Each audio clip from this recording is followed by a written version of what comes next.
أعوذ بالله من الشيطان الرجيم. بسم الله الرحمن الرحيم.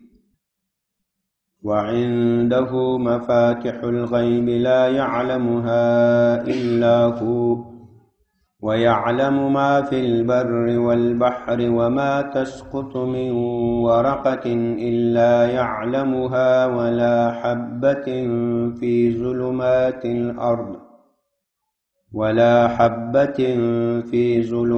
الأرض ولا رطب ولا يابس إلا في كتاب مبين. بسم الله الرحمن الرحيم. سورة الانعام آیت نمبر 950. دی آیتونو کی اللہ تعالی د خپل علم احاطه بیانوي چې الله تعالی په هر څه باندې علم لري او ټول پټ خبري هغه سره موږ چې پناه دي پټ دي د هغه علم هغه الله تعالی سره ده.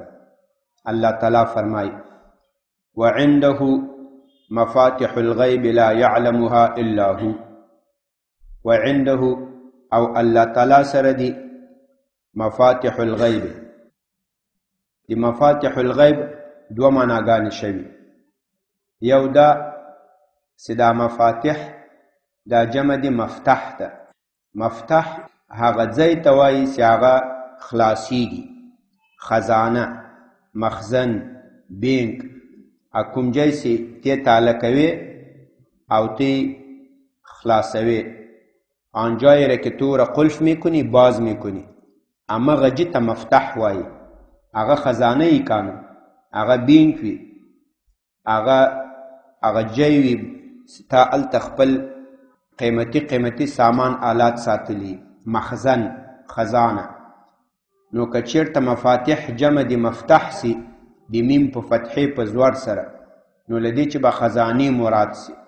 الغیب اغا پټی اغا پوشیده، نو معنا به دسی سی الله تعالی سره دی مفاتح الغیب اغا پټی خزانه.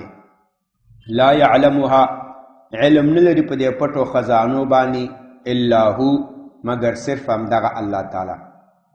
دویمه معنا چې دا مفاتح دا جمع دی مفتح کې، دا به بیا اسم آله شي لکه مفتاح، آله دی خلاصولو.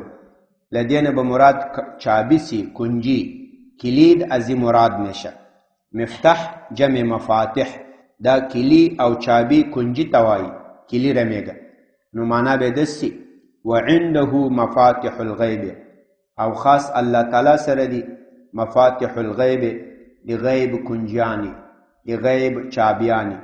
کلیدهای غیب صرف امرای اللہ تعالی است. لا يعلمها علم نلری دا دی غیب پا چابیانو باندی الا هو مگر اماغ یو اللہ. ويعلم ما في البر اللہ تعالی علم لري پاغت سبانی فی البر ساغ پا وچا کی دی. بر سی پا فتحی دی با سرکے، برن دا وچی توائی. لکه دا دزمکی پا مخ یو دا وچا دا دیتا بر وائی، یو اوبو دی آغیتا بحر وائی، مگو تاسی دیتا وچا وائی آغیتا سمندر وائی. او سدا بر پا کسری سرے کے برن دا بیا نیکی توائی، لیس البر ان تولو وجوهکم.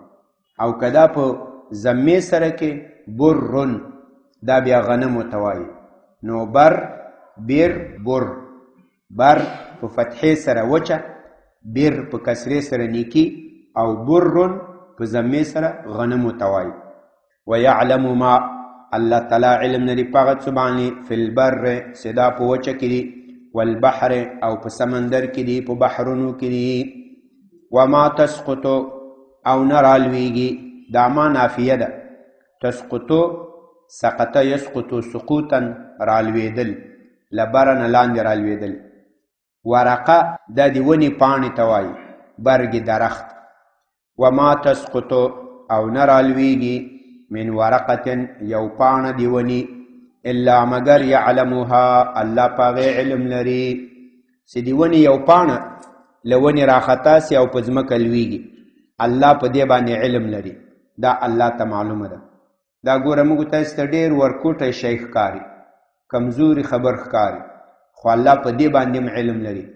دا لولو خبرې خو پرېږده چې چېرته پاچیان مړ کېږي، پاچي وي بدلیږي، بل پاچا یې په عوض راځي، دې باندې خو علم لري سي لري. ولا حبة او نشته د یو دانه فی ظلمات، ظلمات جمع دی ظلمتن، ظلمتن دا تیارې ته وایي، او نشته یو دانه فی ظلمات الارض د ځمکې په تیارو کې، ولا رطب او نشته د یو لوند شی، رطب دا لوند ته وایي، تر رمیږه لکه لندې ګیاګانې، لکه لانده بوټي، واښه، میوې کوم چې تازه وي لانده وي هغې ته رطب وایي. ولا حبة او نشته یو دانه فی ظلمات الارض د ځمکې په تیارو کې، ولا رطب او نشته یو تازه چیز، یو لوند شی، ولا یابس او نه یو وچ، هغسې هغه وچ سوی وي، الا فی کتاب مبین مگر دا ټول فی کتاب دا په یو کتاب کې دي، مبین چې هغه ښکاره کتاب ده، واضح کتاب ده، چې هغې ته لوح محفوظ وایي.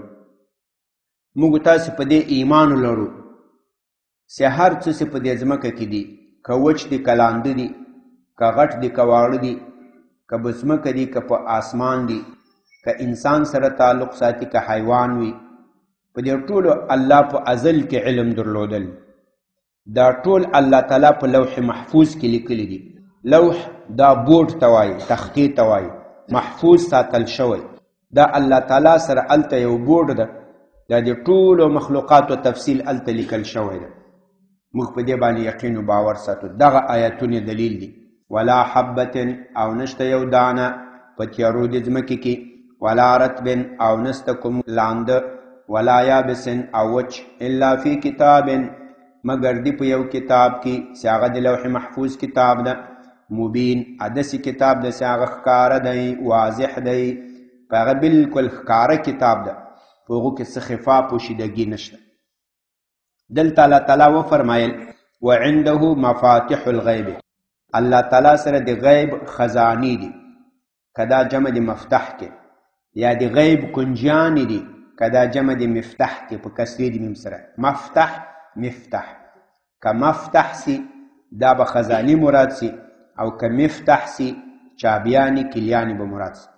دا د غیب چابیانې کومې دي چې دا له الله سره دي، او څو دي دا کومې د غیب چابیانې؟ دا د سورت لقمان په آخري آیت کې د دې وضاحت سوی. تاسو سورت لقمان را واخلئ، سورت لقمان آخري آیت. ان الله یقینا الله تعالی سره عنده الله تعالی سره علم الساعه، علم د قیامت دی، ساعت قیامت ته وایي. یاو الله تعالی سره علم د قیامت دی. وینزل الغیث، الله تعالی نازلوي باران.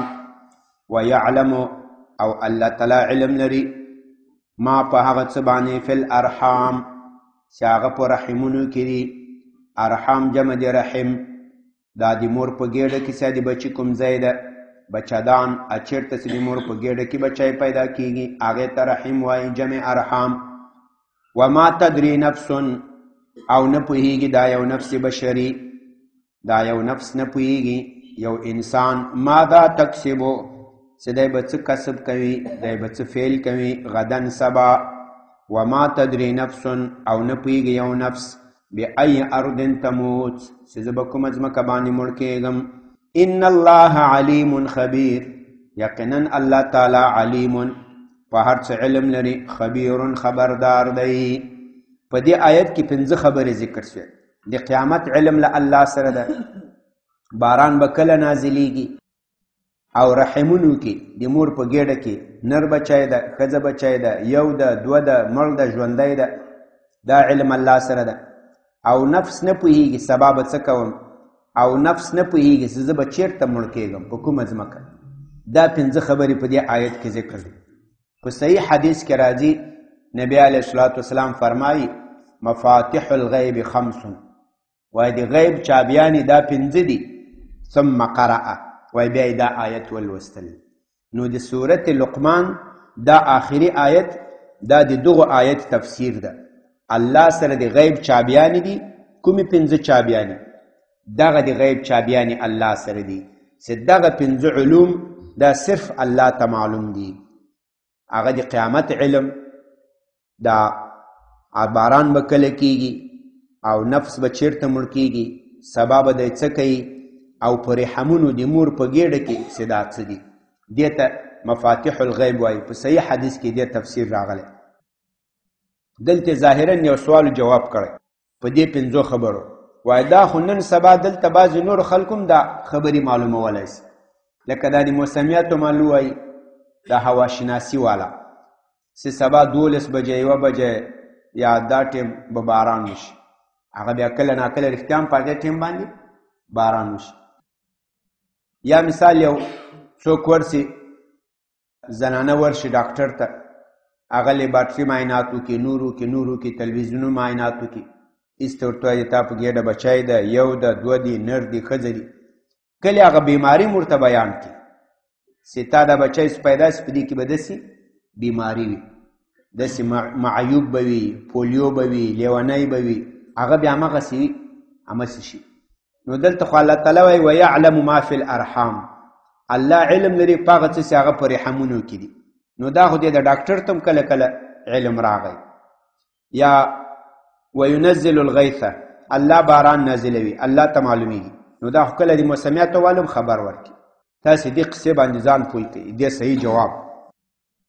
علم الغیب دې ته وایي چې ته هیڅ آله وسیله استعمال نه کړي د تا په یو شي علم راسي. الله په دې 5 خبرو علم لري. قیامت به کله وي، باران چیرته کیږي، د مور په ګېډه کې څه شی دی، انسان به سبا څه کسب کوي، او دی به چیرته مړ کیږي. الله په دې 5 خبرو علم لري. د الله علم چې په دې 5 خبرو راغلی دا د څه شي په واسطه سره؟ هیڅ واسطه منځ کې نشته. دا د الله تعالی ذاتي صفت ده. داسې نه ده چې الله تعالی چیرته مثال بارانونه الله ته داسې معلومیږي چې هغه سټلایټو په بل باندې تصویرونه واخلي، بیا الله ته معلوم شي چې فلاني جې کوم باران کیږي. داسې وسیله الله کاروي نه.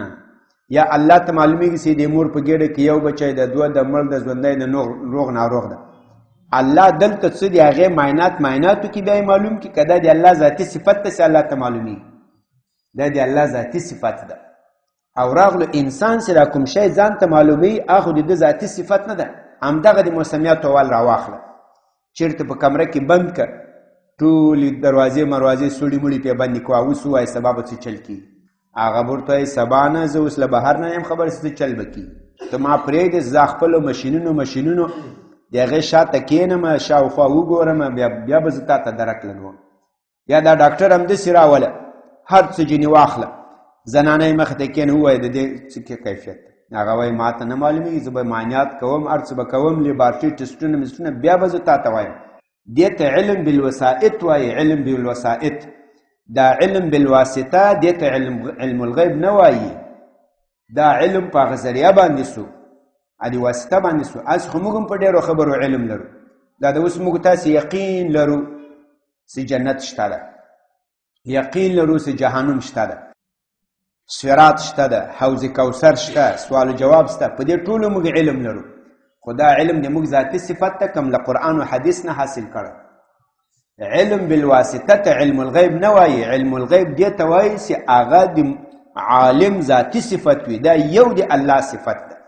یو الله داسې ده چې هغه به ذات خود په هر څه علم لري، هیڅ واسطې ته حاجت نه لري. نور که هر څوک په یوه خبره باندې د علم راځي، هغه به ضرور په یو ذریعه راځي. انبیا هم علم الغیب نه لري. نبی ته چې د کومې خبرې علم راځي، هغه په وحی باندې راځي، هغه په الهام سره راځي، هغه په اخبار من الله سره راځي، هغه په انباء د الله تعالی سره راځي.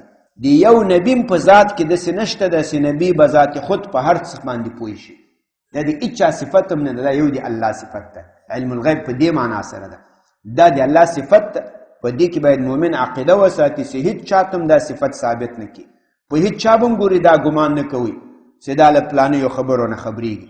کله کله ډېره داسې غلطه خبر سړی واوري، لکه دا بعضې د خپلو پیرانو په حق کې عقیده لري چې مثال که ته دلته کور کې د خپل پیر صاحب غیبت وکړې، بیا چې هلته ورسې هغه بیا په تا خبرېږي، بیا تا ته وایي صاحب ما غیبت دې ولې کول.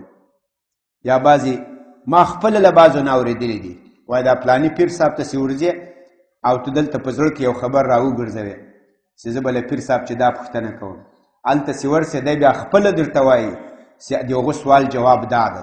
سوال به دې نه یې کړی، هغه به بیا جواب درته وایي. دا ټول ګورې غلطې عقیدې دي، دا مه کوئ. د علم الغیب دا یو د الله صفت ده. له الله نه ایخواته که هر چاته په یو شي باندې خبرتیا راځي، هغه به یا الله ورته وحی کوي که انبیا ول، یا به الله ورته الهام وکړي که ولی الله ولو، یا به نور په آلاتو په اسبابو په مشینري به علم راولي، که ډاکټر و که د موسمیاتو والو که بل څوک و، نور داسې نسي کولی چې به ذات خود څوک خبر ورکړي. اوس زه مثال تا ته اوس ووایم دلته ناست یم، هېڅ شی هم راسره نشته، درته هم هغه د امریکې کې 2 ګاډي وجنګېدې، یو سړی پکې مړ شو. ته وایي ولې بس ما ته پته لګېږي. دا غلطه خبره ده، هېڅ څوک هم نسي معلومولی. هو که اوس ټلیفون راواخلم او امریکې ته یو ملګري ته فون وکړم، هغه راته وایي چې دلته اوس 2 ګاډي وجنګېدې، یو کس پکې مړ شو، زه بیا تاسو ته وایم دا بیا علم الغیب نه شو، دا په څه شي باندې علم شو؟ په یو اسباب سره، په یو ذریعه سره. نور ګوري چا په حق کې دا دعوه ونه کوي، دا سوچ فکر ونه کوي چې دا علم الغیب لري. علم الغیب بې آلاته، بې اسباب، بې ذریعه، دا هېڅ چاته هم نشته. دا د الله صفت ته، بنده ته به دا نه ثابتوي. بنده ته که انبیا ول بلکل په وحی باندې علم راځي، پټې خبرې به الله ور علم ورکړي، وحی به ورته وکړي. الاولیا ورته به کله الهام وکړي، نور خلک به په آلاتو په اسبابو سره په بعضې پټو خبرو علم حاصل کړي، خو هغه به مغیب نه، هغه به له ما او تا پټي، ده به په آلاتو معلوم کړي. دا آیت شریف کې دا مسله بیان شوي او دا د موږ تاسې عقیده د ایمان ده. د الله صفت به غیر الله ته نه ثابتوو. د الله صفت چې غیر الله ته ثابت کې دې ته شرک وایي. شرک فی الصفات دې ته وایي چې د الله صفت غیر الله ته ثابت کو. الله او بنده بالکل مشابهت نه لري. لیس کمثله شیء، د الله په مثل باندې هیڅ شی هم نشته. لم یکن له کفوا احد، الله لره بالکل سیال او مثل مانند نشته، نه په ذات کې نه په صفاتو کې. تر همدې چې پورې بس ده.